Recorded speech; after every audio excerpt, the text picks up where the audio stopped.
done finished last May. And actually I'm ready now. I'm gonna go outside and just show you my system. So.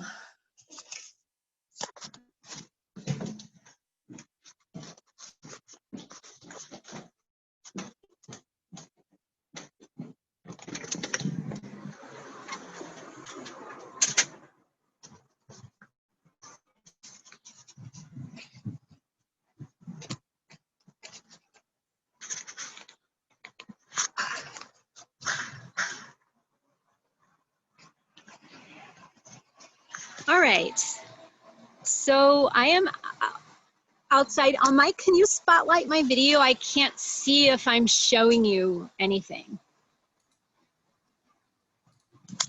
Yeah, I had to wait till you turned it on. Okay.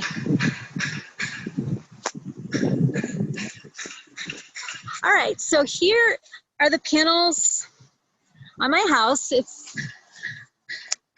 Hopefully you can see them. So I have, my house faces south, so I have the panels on the front of my house, and I have 19 panels. Let me walk around a little and see. And so each panel is 300 watts, so my system is a total of 5.7 kilowatts. And so I should say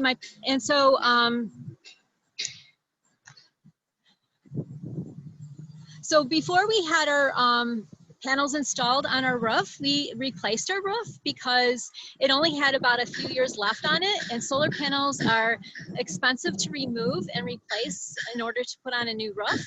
So, and another thing I have on my panels, you can see I have a tree here. It has minimal shading on the roof. But I do get some shading on my lower panels from the upper ones. And so we have optimizers installed on each panel so that if you don't have this, or if you don't have microinverters, then your panels can only produce as much as the panel that's producing the least amount of electricity. So the optimizers help it so each panel can produce as much as possible. So does anyone have any questions on the front of the house? Yeah, I have a question. This is Mike. What kind of roof do you have? It's not asphalt shingles. We have a steel roof. And the reason we got that is because it lasts longer and it's more environmentally friendly. We have rain barrels, so we like the water. If you take water off of an asphalt roof, often many people think you shouldn't water your garden vegetables with it and stuff like that. So that's one reason it's better. It's more recyclable. It should last about 50 years. So, and it also, is better in the summertime for keeping the house cooler and things like that. Yeah, so that's what we have. So I can walk around to the side of the house so I can show you where the electricity travels.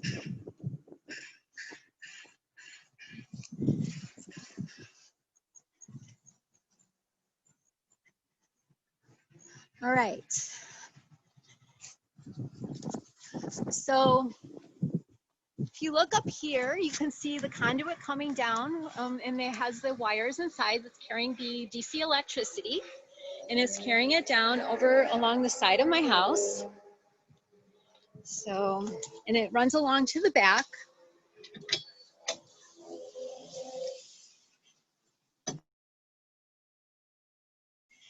It comes over here, and then over here you can see we have some we have some solar disconnects and a battery quick disconnect, and then we also have our electric meter. So the reason we have solar disconnect and a battery disconnect is in case there's a fire and the fire department needs to turn off all power in our house without going inside, they can just flip these switches and turn them both off. And then here is the smart meter that we have, and it measures the electricity in and out of our house. And are my electric lines buried? You know, I don't know. That is a good question. Do you mean the electric lines for the grid or for my house? For my solar. My solar electric lines aren't buried. They're just coming along the side. Does that answer your question?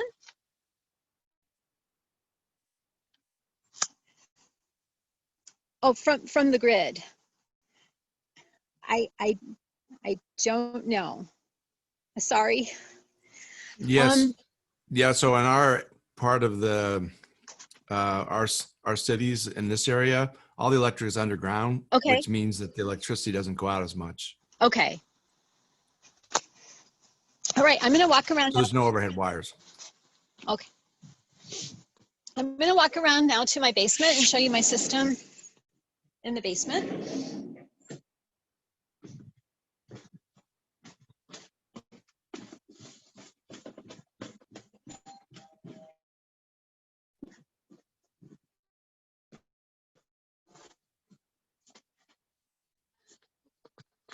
Okay. So now here I'm in my basement and this is what my system looks like. And so in the middle here is our Solar Edge inverter. And over here you can see my LG Chem battery, 9.8 kilowatt hour battery. And you can see that the battery takes up a lot of space. It needs to have enough enough room around it for good air circulation. And we could have installed our battery and our inverter outside, but we thought that they would last a little bit longer, not being exposed to the outdoor elements. So if you look over here at the Solar Edge inverter, this is really the brains of our system. So the electricity comes from outside and it comes into our house and it goes through the Solar Edge inverter. And then it kind of directs the electricity to where it's needed. So if our battery needs to be charged, then the inverter will send it DC electricity.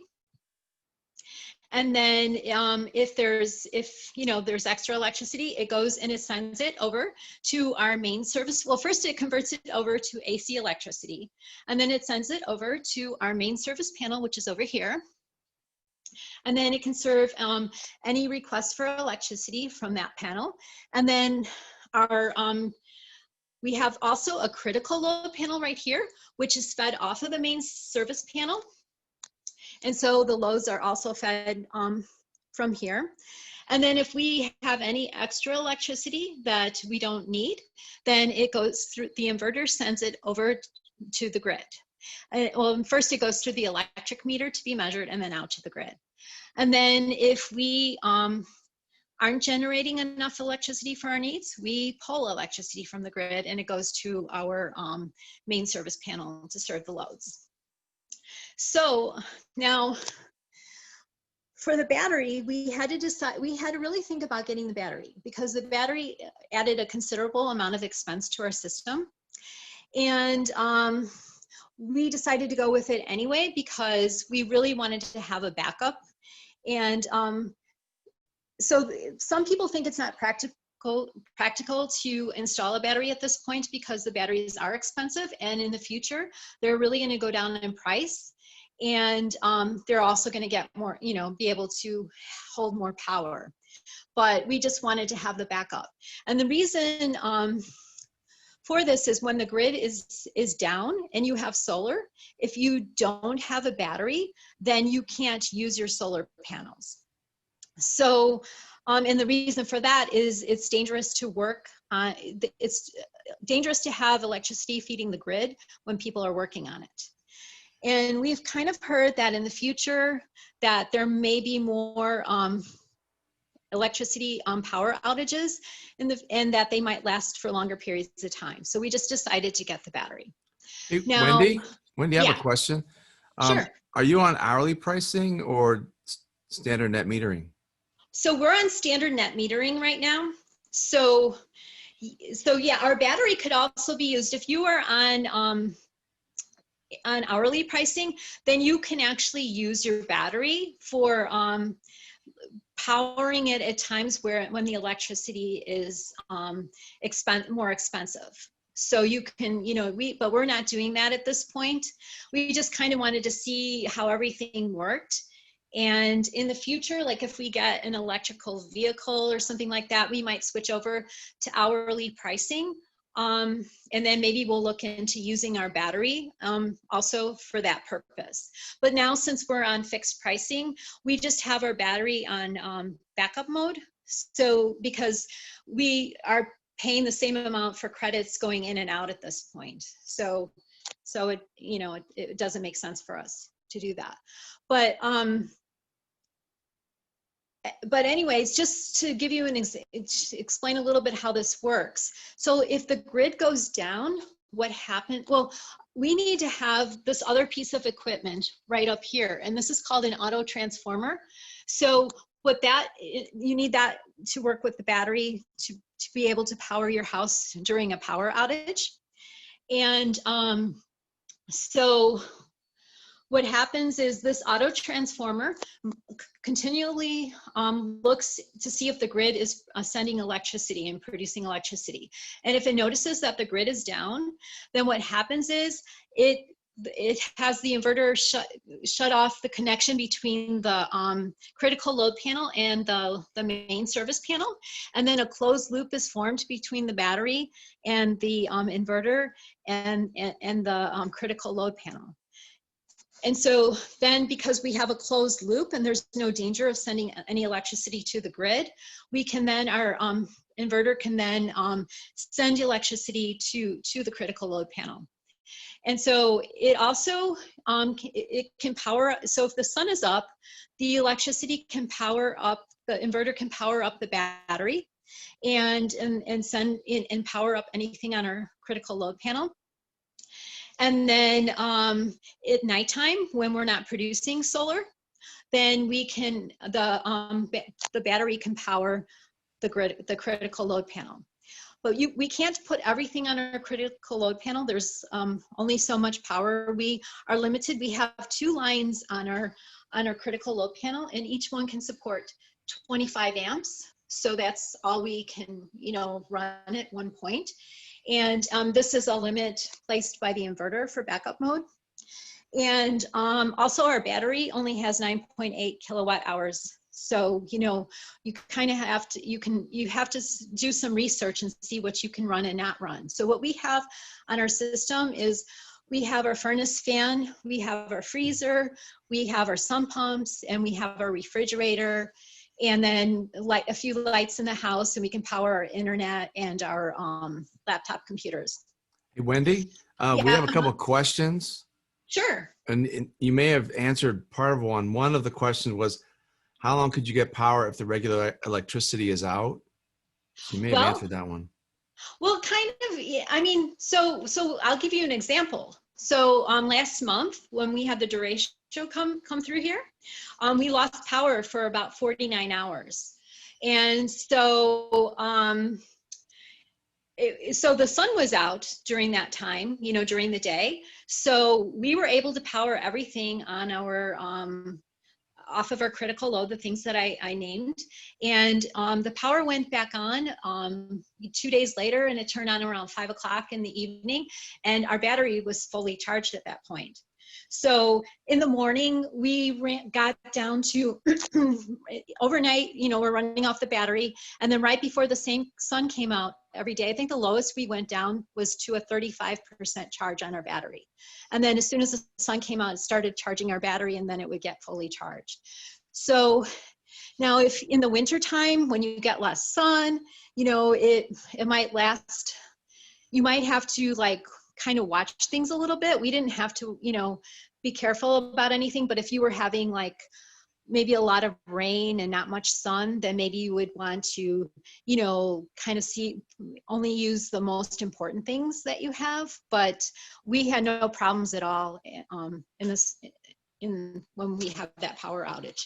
And we're really happy that we had the backup at that point, because the predictions were to be without power for about 4 days. So. Well, that's great. Any other questions?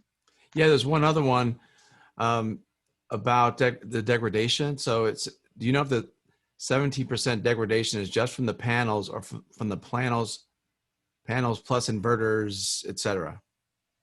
Oh, I forgot the numbers, but I have it upstairs of how much, you know, for the panels.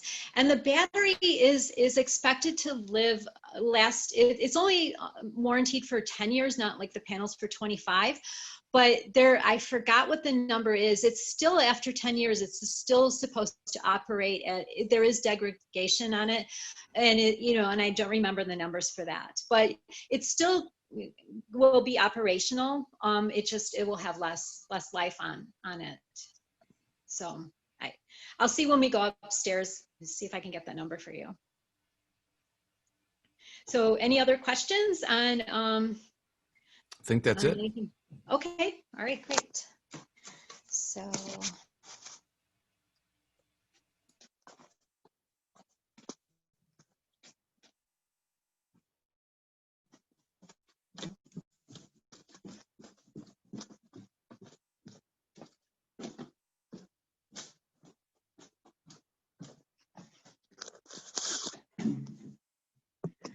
all right. So I'm going to skip through some of these slides. Oh, wait, let me look and see. I think I put the numbers on here. We're supposed to get a decrease of 0.7% from our solar panel, from our solar panels. And then, oh, okay, so you're asking about 17% over the life of the system. The battery should be different, and I forgot the numbers for the battery. But again, it's only warranted for 10 years. So the battery is not going to last as long as the solar panels.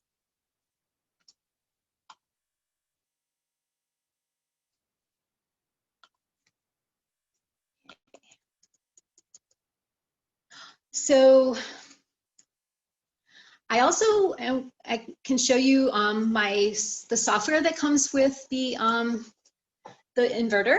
So let me just refresh this.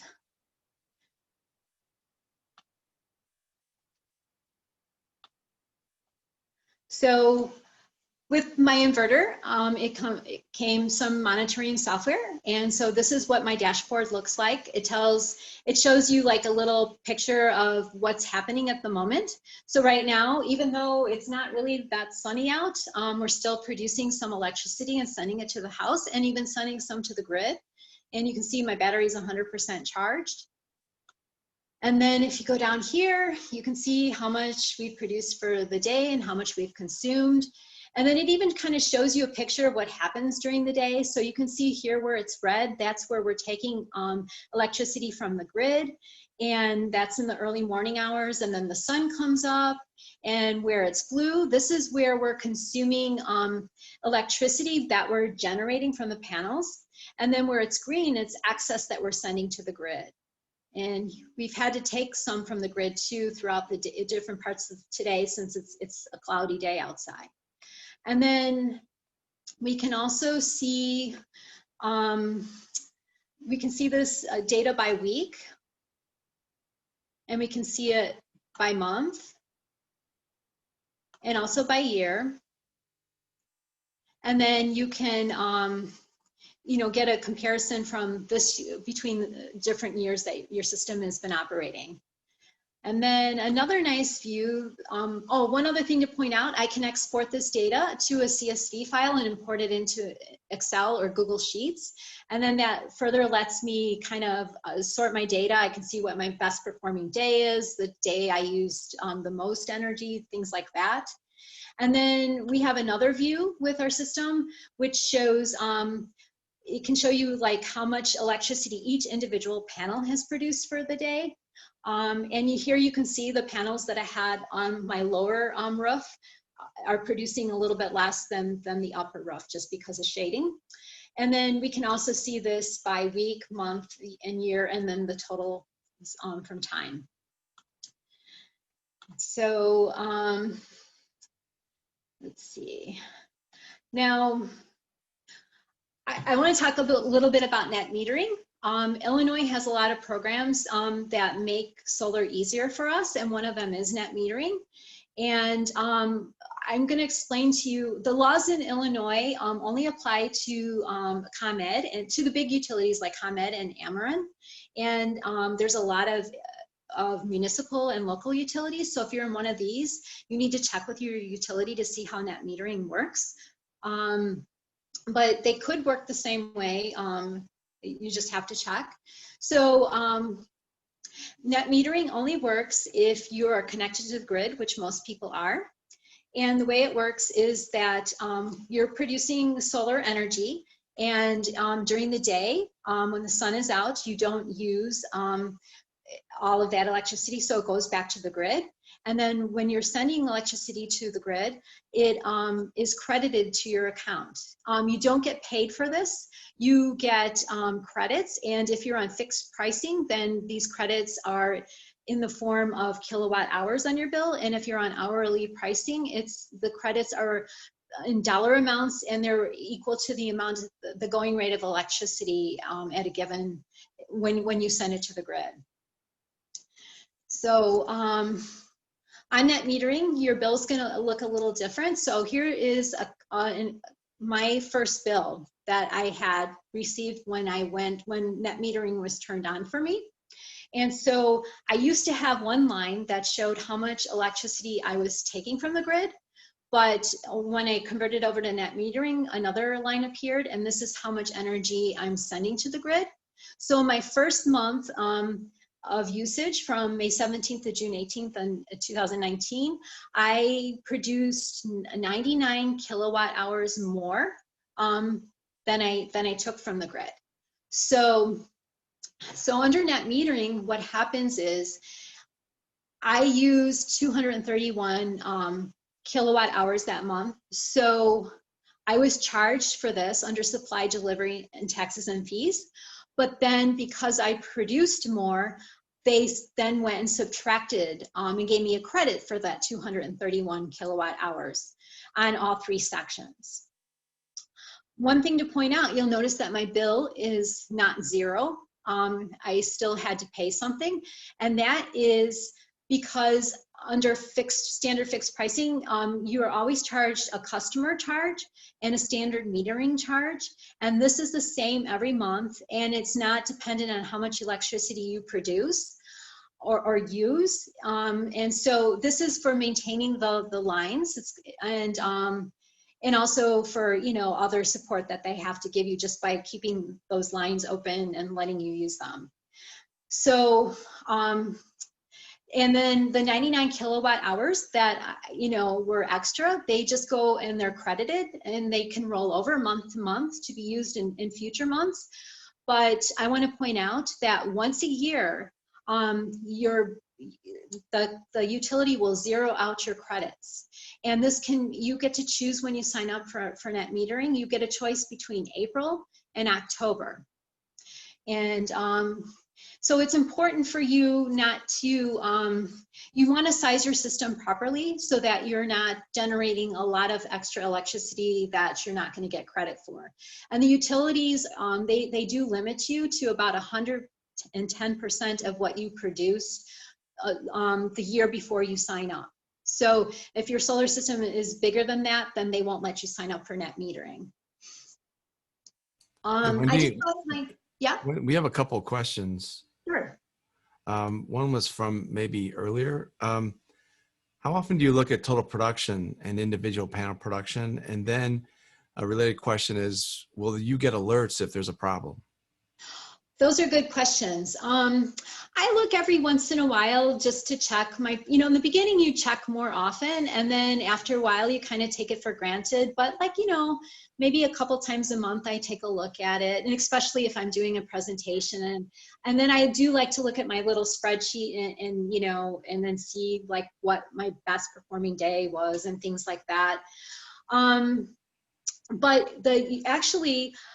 if one of our panels is going down, it sends alerts to our installer, our provider, and they will get an alert to come and fix our system.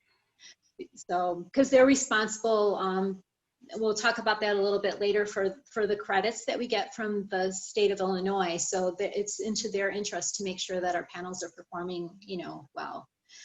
I don't think I don't know if I get an alert. We haven't had that happen yet. And it might be possible for me to get one, but I do check it. So I hope that answers your question. Yeah, and there's another question. Does net metering nudge you to use electricity in the hours in which electrons are cheaper, evening, night, That's early morning? That's only for if you're on hourly pricing. If you're on fixed pricing, it doesn't do that. My credits are the same. I get, because it's just credits. I send electricity to the grid, I get a credit, and I pull it from the grid, I get a credit. So there isn't any incentive under fixed pricing for me to do it. But under hourly pricing, there definitely is. And I know, Mike, you're on hourly pricing. So. Yeah, and it does nudge me. So I like charge the car at night, but it does nudge for sure. I eventually might want to go to hourly pricing, but I kind of want to get set up. I want to get an electric car. And so I'm kind of like, at that point, I know it might be more beneficial for me because I'm going to, you can charge your car up at night then, and then the electricity will be much cheaper in the night to do that. So I might go on and do that later on. And then I'm also thinking, I'm generating about 100% of my electricity needs right now. So if I get an electric car, I'll need more electricity. But then at the same time, I think I'm going to try to make some of my appliances more energy efficient, like my refrigerator and things like that, to offset it a little bit.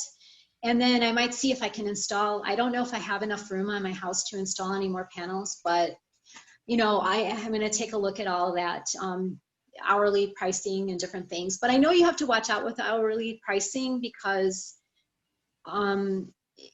you could end up, Mike, isn't there a thing where you can end up paying more for your electricity if you consume a lot during the in the summertime when it's possible, but very difficult if you have solar, and especially I think with you having 100% now, I would take a hard look at that because in general, it's cheaper than the supply rate, which is about 6.4 cents for ComEd.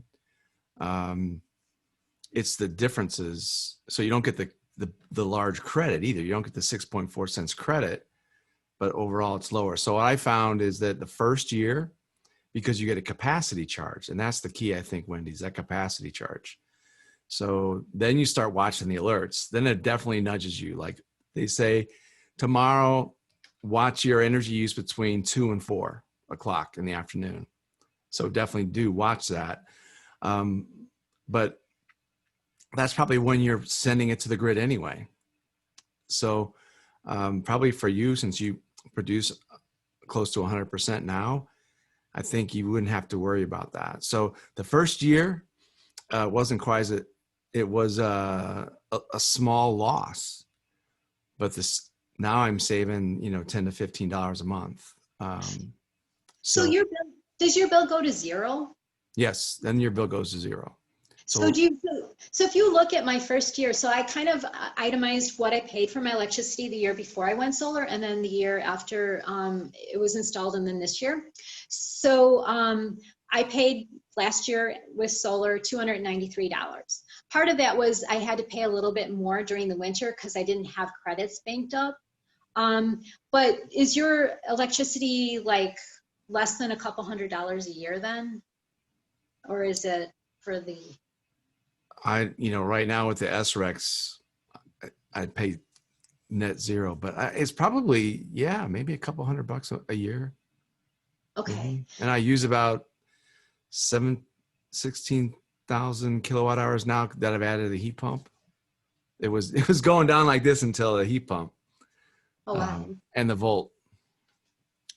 But I think it's probably going to be a good thing for you to do. Plus, if you get the electric vehicle, I would want to have be a year on hourly pricing before getting that, maybe. Oh, so because they pull out an estimate of your peak, because that's the thing with hourly pricing, the capacity charge. ComEd reserves energy so that when you have peak demand. So the first year they give you a number that's somewhat arbitrary for a typical house like yours. So you're going to pay as if you didn't have solar for the capacity charge. So that first year is probably not going to be great. But after that, mine's 29 cents. First year it was $11.32, and that's what you pay every month. Okay. The other thing to consider is like net metering is actually more advantageous, as it turns out, what I've seen in the spring months, and it doesn't give you an advantage, or I should say hourly pricing is an advantage a lot in the spring and the winter. It's not quite as advantageous in the summer because you're producing so much, but you're not getting that 6.4 cents. You're getting maybe 2 or 3 cents. Okay. So anyway, long answer maybe. So it's better to go on hourly pricing before you got the electrical vehicle, you're saying? Yeah, it's not, there's no one right answer, but in your Right. case, I would guess so. I'll be happy to look at it further with you, but I Okay, don't think all so. right, great. But regardless, you do save money, a lot of money on your electric bill. So like the year before we went solar, we spent over $1,000 for electricity. And then the first year we spent only $293. This year I expect to spend less because right now at the current moment, we have 411 kilowatt hours banked up to use for the upcoming months. And last year around this time, we used up our credits. And part of that was, again, since we didn't have any credits from the middle of April in the total of May to use. And also it was a really rainy fall last year. So we produced a lot less electricity. But even so, the savings are a lot. So I just want to explain a little bit about renewable energy credits. They're also called SRECs, or for solar renewable energy credits. And an SREC is equal to the environmental benefits of producing 1 megawatt hour of electricity from solar. And the reason that it's good to know about these is that in the state of Illinois, there is a really good incentive, a really good program called the Illinois Shines program that will pay you upfront they will estimate how much electricity you should generate, how many megawatt hours you will generate in the next 15 years, and then they'll pay you upfront for it. And so this can be, I'll go through, here's the state and the summary of the state incentives. This incentive from the state can be about 20 to 30% of the cost of your system. And but the thing is, you need to go through an approved vendor in order to sign up for this. There's a lot of paperwork that needs to be filled out for consumer protections, but it adds the time that it takes to process. So for most people, they need to pay their installer for the panels up front, and then this is something you get back later on. And so, for example, for me, we filled out the paperwork at the end of May for the SRECs, and I finally received my payment in July, the end of July of this year. So it took me a little over a year to get it, but I did get it, and it was very nice to receive. If you want to learn a little bit more about this, you can go to the Illinois Shines website, and then you could get more details. There's also a federal incentive for going solar. It started out as a 30% tax credit off the cost of your system. And this year in 2020, it was stepped down to 26%. And you can only earn this 26% if you have your solar installed by the end of on December 31st of this year. It needs to be installed and working. And then in 2021, it's going to go to 22%. And then in 2022, it's going to go down to 0 for residential systems. And so I just want to point out that this is actually a tax credit, not a deduction. So if your system, you pay $10,000 for your system, you would get a tax credit in 2020 of $2,600. If the taxes you need to pay for the year are $2,600, then your taxes should be 0. If you only owe $2,000 in taxes, then the extra $600 could be rolled over to the next year. But you do need to check with your tax consultant to make sure that this does apply to your tax situation, just to make sure that that you can get it. And the other thing I believe too on the state incentive, just to note, is I believe that when you get your payment from the IPA, I believe that that counts as taxable income for the year. So just a thing to note too. So here is a summary of the financials of my system. And because the battery cost so much more money, hold on a second. I itemized it, so what my costs were with the battery and what they were without the battery. So the base cost in my system was $17,263. So the battery and the equipment, like the transformer and things that I needed for it, was an additional $7,671. I also needed to upgrade my electricity. So that cost $1,800. So the total cost of my system with the battery was $26,734. I received a federal tax credit of $8,020, which was 30% off of the, because it was 2019, and it would have only been $5,179 if I hadn't gotten the battery. My renewable energy credits came out to $6,987, and that would have been the same without the battery. Because the battery doesn't produce any more electricity, so your credit's the same. So my total incentives were $15,000. My net cost for the system after I received all my incentives were $11,727, and if I hadn't bought the battery, it would have only cost me $5,097 to purchase the system. So the battery was an additional $6,630 after incentives. So it was a considerable amount of money. I calculated that we should probably break even at the beginning of year 13, and if we hadn't bought the battery, it would have been sometime during year 6. But the nice thing is, even after I pay for my system, after the incentives and everything, I'll still earn money. I'll still save money on my electric bills, and the amount of money that I'm estimated to save in the 25 years that my panels should work is about $21,000 extra dollars. So it's solar does save you money. This is nice, Wendy. I got a question. The example you gave when your electricity went out for 49 hours, how would you value that? So what was the value of having the battery during that time? Well, it gave us peace of mind, like we weren't, because the main thing is, we do have a basement, our basement's partially finished. If we get a flood, it wasn't raining, so we weren't worried about that. But I actually grow my vegetables and freeze them in the freezer. So, I didn't have to worry about throwing away all my food. Now, is that worth $6,000 yet? But it was just so nice. It made me feel good that, I did have it.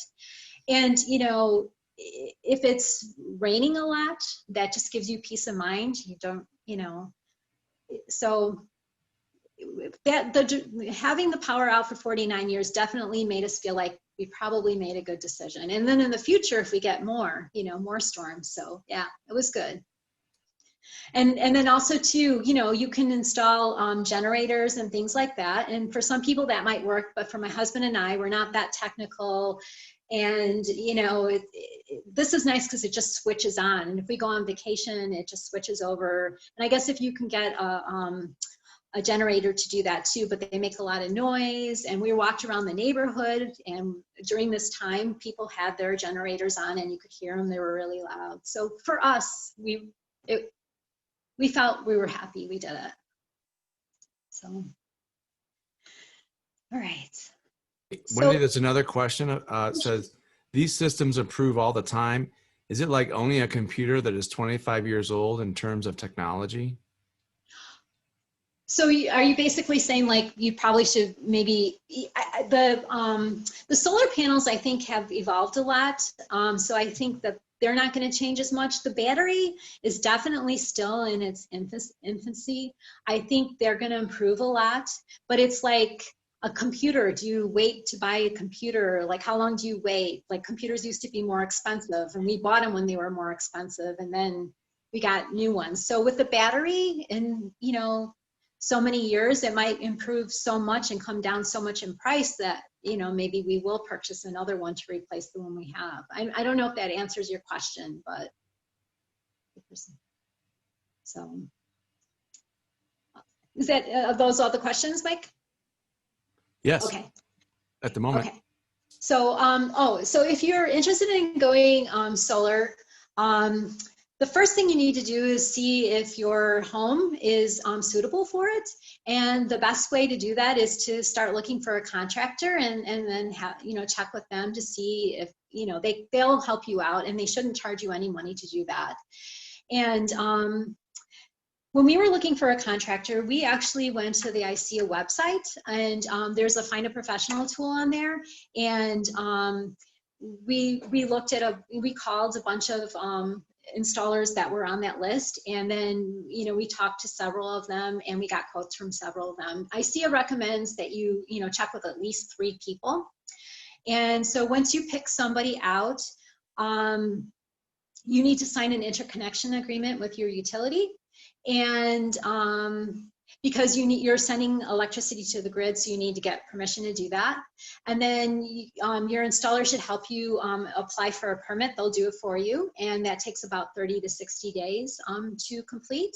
And then once the installer will not order the material until the permit is received, and then it'll take 2 weeks for the materials to come. And then the installation itself only takes a couple of days, but there's about around a week just to get scheduling in place and stuff like that. So it takes about 3 to 4 months to go solar once you make the decision. And if you cannot, you might find out that you can't install solar on your property, or you know, you might not, you might have too much shading, or you might rent, or you might have zoning laws, or, you know, something like that that just makes it not possible. There's something called community solar, and this is a program that was created by the Future Energy Jobs Act also.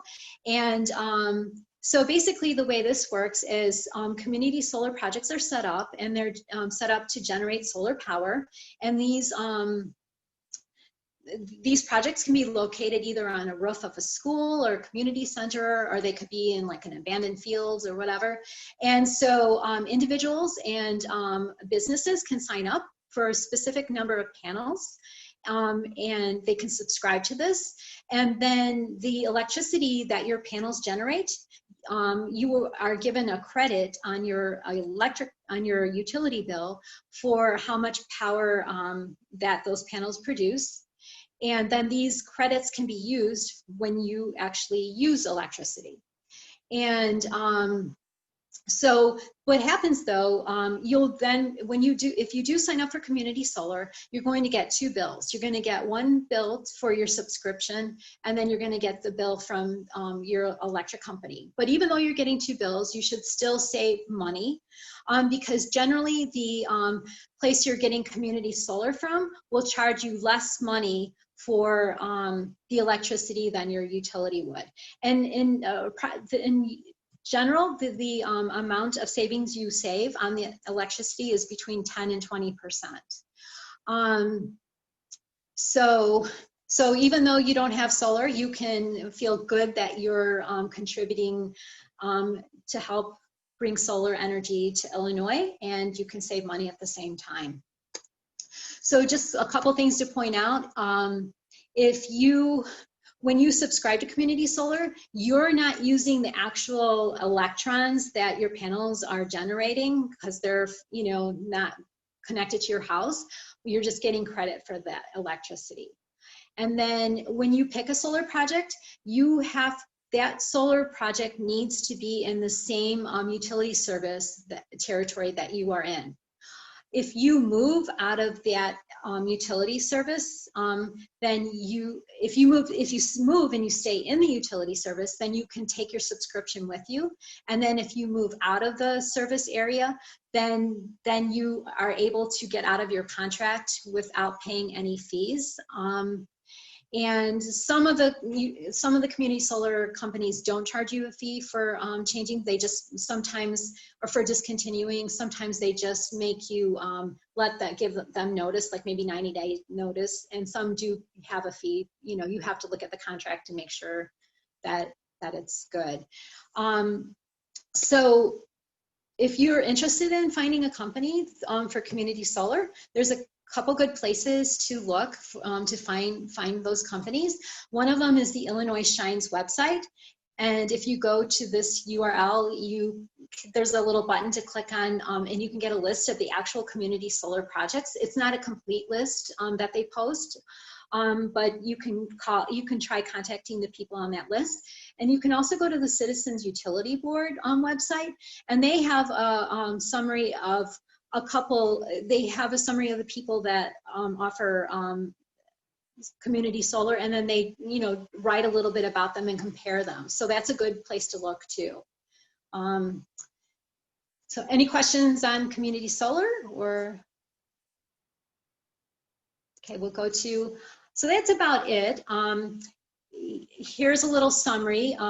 If you're interested in finding, using that tool that I used to find installer, you can go to this URL right here from ICEA. You might be, think about becoming a member of ICEA. You'll get benefits from joining, and also you can know that you're supporting the future of solar in Illinois. And also check out the ICEA website, because there is a lot of information on solar out there. And here are, if you're interested in getting more information, you can go to the ICEA website here, or you can contact ICEA, or you can send me an email, and here's the link again to the Find a Professional tool. So, does anyone have any more questions? Yeah, this is Ron Jackson. I have two questions for you. Oh, sure.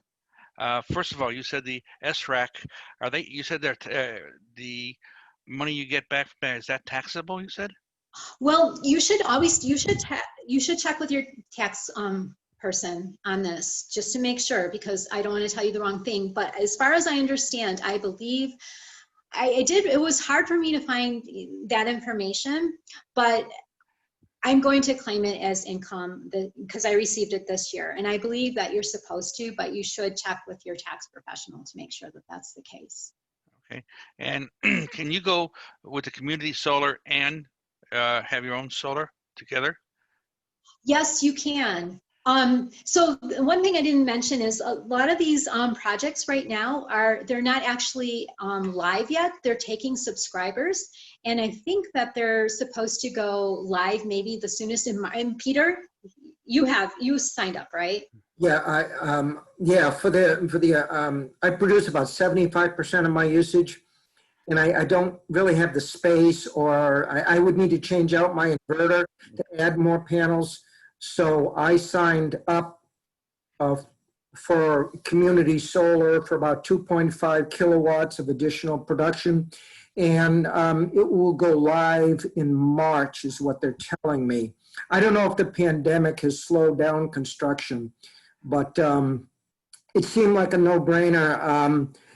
Nothing to sign up. I can cancel at any time, but as long as I'm a subscriber and on the grid, I can hold on to my subscription for 15 years. So they're suggesting that I will save 20%. So, it kind of seemed like a no-brainer, and I can go 100%. I can feel comfortable now that I'm 100% renewables. And I did check the credits for community solar that you receive. They don't expire either, like the ones do for your residential solar. Oh, good. Hey, Wendy, on those credits you were saying, is that the first or the last day of April that they wipe out the credits? So it's the day that you're billed. So mine is in the middle of April.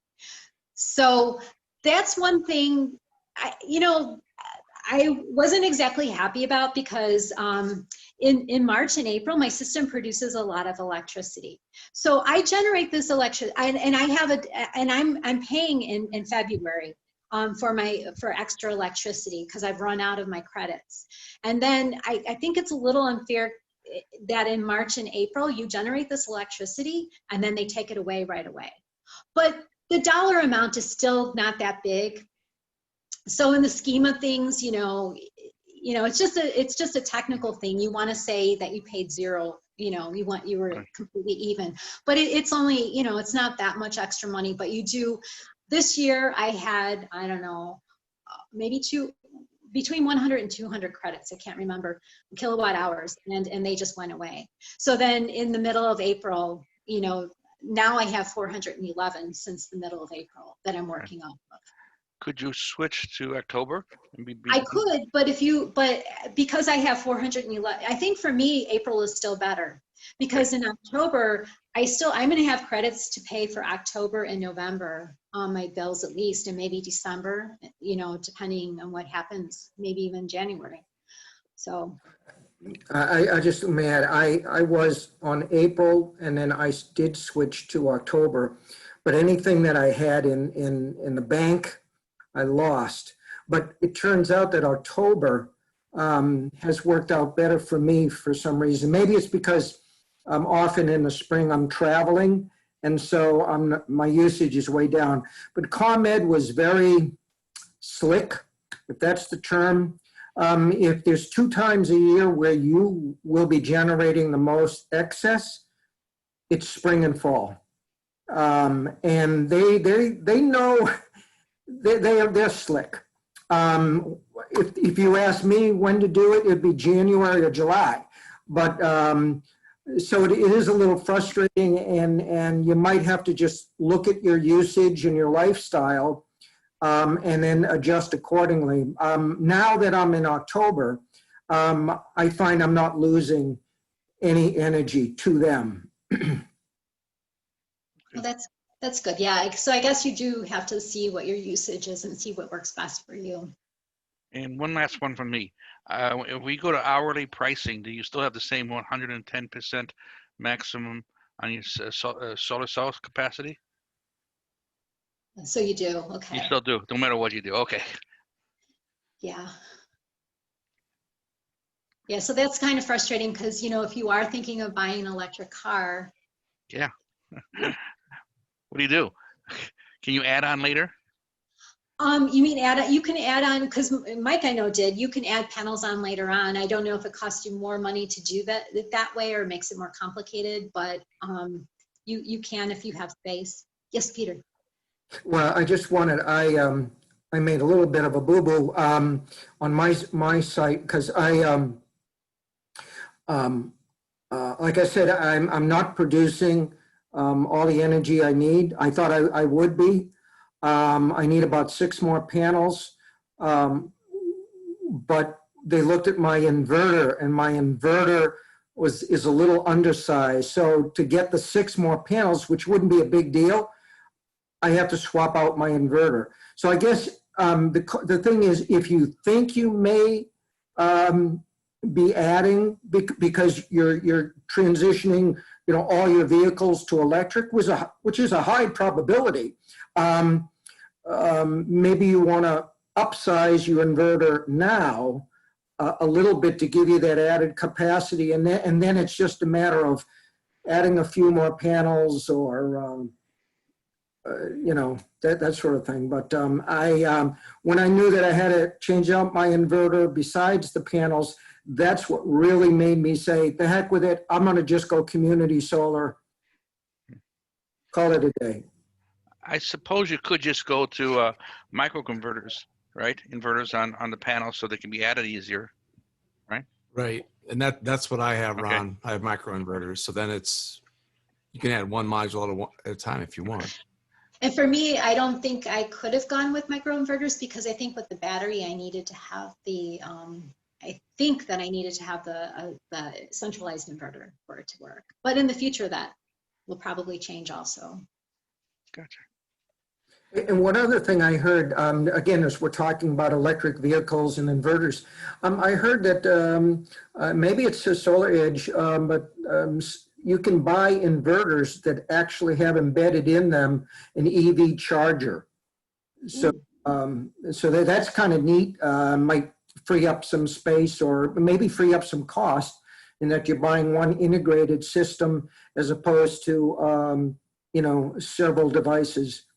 So, yeah, it's the technology. It's so exciting. I mean, technology is evolving all the time, but at the end of the day, it just all seems to be adding up to more production at less cost.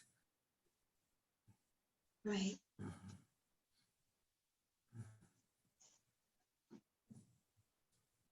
Any other questions?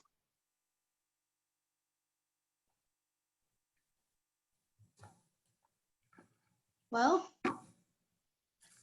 if there aren't any other questions, I guess. I have a question for you, Wendy. It's just a really important question. On a sunny day when you know your system's producing, do you get a burst of happiness? Oh, yeah. Okay. I do. It's so fun. Yeah. It's really nice to have, be generating electricity on your roof, and it's fun to kind of brag a little when people come over and you show your system. Yeah, I definitely do. For me, it was just a feeling of liberation. And also, if I leave a light on, it doesn't matter. It doesn't matter. Like my wife says, what are you saving? Sunbeams? Yeah. It is funny though. I do find myself turning the lights off more now though, because it's fun to see the statistics on your software. So you kind of like, there's this thing where you want to strive to having using the less energy and producing the most. And I don't know, it's kind of fun. Yep. Good feeling. Good feeling. And we need some good feelings these days. That's for sure. That's for sure. Yes. Hey, Mike, this Ron, I see you says you do get a 1099 for the SRACs. So Yes. So you do get it. Okay. But you get a 1099. That a 1099 is an information document. Okay. It doesn't mean you have to pay taxes on it. It's information. So it's also information that the IRS gets, but it doesn't 100% mean you have to pay tax on it. Because the way the SRACs are dealt out now, that's a big chunk of money up front. So that would drastically increase your taxes. So none of us are tax attorneys. So yeah, I know. I would have say, to ask. I know. Yeah. But for me, like I guess you might be paying, like if it happens in the same year, then you might be offsetting because your taxes, you can get a credit. But if it happens in different tax years, then you might have to pay more the next year. But again, yeah, check with your tax person. So, well, any other questions? Well, I guess that's it. Well, thanks for joining, everybody. I hope you learned something today, or yeah. So, and I hope you all enjoy the rest of your day. Thank you, Wendy. Thanks. Good job. Bye. Yeah, good job.